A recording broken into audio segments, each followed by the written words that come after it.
ప్రెస్లలో చూస్తూ ఉన్నాం. రిమ్స్ వద్ద నిర్దేశంతో గిరిజన మేడం మృతి అని ఒక స్టేట్మెంట్ వచ్చింది. అదేవిధంగా ఒక వీడియో కూడా వైరల్ అవుతుంది, చాలా బాధాకరమైనది. మేము రిమ్స్ డాక్టర్లు అందరము ఆల్ డిపార్ట్మెంట్స్ కావచ్చు, నేను కావచ్చు, ఎనీ టైం మేము ప్రజల సేవకే ఉన్నాం. నేనైతే మీరు చూస్తూనే ఉన్నారు. 24 గంటలు ఏ టైం ఫోన్ వచ్చినా ఎప్పుడు వచ్చినా పరిగెత్తి సాధిస్తున్నాం.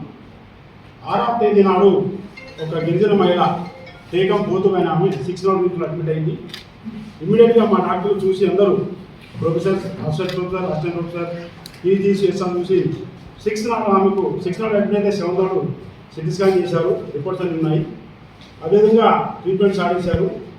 11th నాడు మా ప్రొఫెసర్ రెడ్డి కళ్యాణి గారు 11th నాడు ఎంఆర్ఐ చేశారు. కొన్ని వీడియోలు ఎంఆర్ఐ కూడా చేయలేని వాళ్ళు చక్కలు కొడుతున్నాయి. దయచేసి వినండి. 11th నాడు కూడా ఎంఆర్ఐ అయింది. ఎంఆర్ఐ ద్వారా పేషెంట్ అడ్మిషన్ తోటే 2 కాళ్ళు పక్షవాతం, దాన్ని పారాపరిషన్ అంటే మా లాంగ్వేజ్లో 2 కాళ్ళు చచ్చిపడిపోయి ఆ కేసులో అడ్మిట్ అయింది ఆమె. సో మా డాక్టర్లు ట్రీట్మెంట్ సాధించిన తర్వాత మూమెంట్స్ వచ్చినాయి మీకు. సో ట్రీట్మెంట్ నడుస్తూ ఉంది. ఆ పేషెంట్ నేను యాజ్ ఏ డైరెక్ట్గా 3 సార్లు విజిట్ చేశాను. నా ఫొటోస్ కూడా ఉన్నాయి. నేను విజిట్ చేసినట్టు జనాలకు తెలుసు, పేషెంట్ వాళ్ళకి తెలుసు. సో దాని తర్వాత 14th రోజు నేను ఆ పేషెంట్ చూడడం జరిగింది. దాంట్లో ఒక కాంట్రాస్ట్ ఇంజెక్షన్ రాయడం జరిగింది. ఫస్ట్ కేసుకు ఒక డయాగ్నోస్ ఆల్మోస్ట్ 50-60 డయాగ్నోస్ అయింది. బట్ ఆ కాంట్రాస్ట్ ఇంజెక్షన్ తోటి ఇంకా మనం ఎంఆర్ఐ తీస్తే ఆమెకి ఏమైనా బ్రెయిన్లో ప్రాబ్లం ఉందా, ఏమైనా స్పైన్లో ప్రాబ్లం ఉందా, ఏమైనా ట్యూబర్కులోస్ ఉందా, గ్రాన్లో అని తెలుసు అని చెప్పి మా ప్రొఫెసర్ రెడ్డి కళ్యాణ్ గారు రాశారు. సో అది కూడా చూశాను. చూసిన తర్వాత నేను కూడా ఆ ఇంజక్షన్ చెప్పడానికి ప్రయత్నం చేశాను. నేను ఇంజక్షన్ తెప్పించాను కాంట్రాస్ట్. సో మధ్యలో బీసీ బంద్ ఉండడం వల్ల, దీపావళి పండుగ ఉండడం వల్ల 2 days లేట్ అయింది. ఆ మధ్యలోనే దుష్టశక్తి ఎవరో నాకు తెలియదు దుష్టశక్తి వచ్చి పేషెంట్ డిశ్చార్జ్ అయిపోయారు. వాళ్ళు ఏమంటే పేషెంట్ డిశ్చార్జ్ డాక్టర్ డిశ్చార్జ్ చేయలేదు. మేము సేవ చేయడానికి రిమ్స్లో ఉన్నాము.